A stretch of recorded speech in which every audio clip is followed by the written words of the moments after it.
రాష్ట్రంలో అన్ని విధాలుగా కాంగ్రెస్ సర్కారు ఫెయిల్ అయిందని విమర్శించారు బీజేపీ స్టేట్ చీఫ్ రామచంద్రరావు.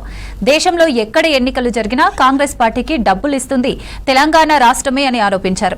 దేశంలో ఎక్కడా గ్యాస్ కొరత, పెట్రోల్ కొరత పేరుతో తప్పుడు ప్రచారం చేస్తున్నారని ఆరోపించారు.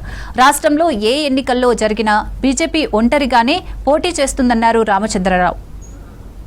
6 గ్యారంటీలు లేవు, ఒకటే గ్యారంటీ కాంగ్రెస్ పార్టీకు, అది రేవంత్ రెడ్డి గారి గ్యారంటీ. అది ఏం గ్యారంటీ అంటే ఎక్కడ ఎన్నికలు జరిగినా తెలంగాణ డబ్బులు అక్కడ పోవటం, ఇది ఒకటే గ్యారంటీ. ఈరోజు కేరళలో మొత్తం కూడా మన తెలంగాణ డబ్బులే అక్కడ వాడుతూ ఉన్నారు ఎలక్షన్స్లో కాంగ్రెస్ పార్టీ. గతంలో బీహార్లో అదే వాడారు. ఒక బంగారు బాధ గుడ్డు పెట్టేటటువంటి ఒక తెలంగాణ అయింది ఈరోజు కాంగ్రెస్ పార్టీకు. ఎక్కడ ఎన్నికలు జరిగినా రాహుల్ గాంధీ గారు రమ్మంటే ఎందుకన్నారు, మొన్న 1000 కోట్ల నేను ఇస్తా అని చెప్పేసి ఆ రోజు రేవంత్ రెడ్డి గారు.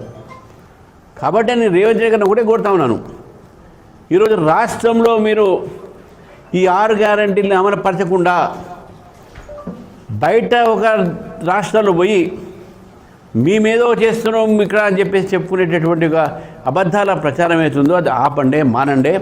ముందుగా మీ రాష్ట్రంలో, మన రాష్ట్రంలో మన పరిపాలన మీద కన్ను పెట్టండి. కాబట్టి ఈ యొక్క నేపథ్యంలో నేను రేవంత్ రెడ్డి గారిని ఒకటే కోరుతా ఉన్నాను, ఏదైతే మీరు ప్రజలకు వాగ్దానం చేశారో తప్పకుండా మీకు మీరు అమలు పరచాల్సి ఉంది. గతంలో కూడా భారతీయ జనతా పార్టీ అసెంబ్లీ ముట్టడి చేసినాము, మా పోరాటం కొనసాగిస్తాము. తప్పకుండా మీరు 6 గ్యారంటీలు అమలుపరిచే వరకు మీరు ఎలక్షన్స్లో వాగ్దానాలు చేసేవన్నీ కూడా చేస్తేనే భారతీయ జనతా పార్టీ మీతో అగేన్స్ట్గా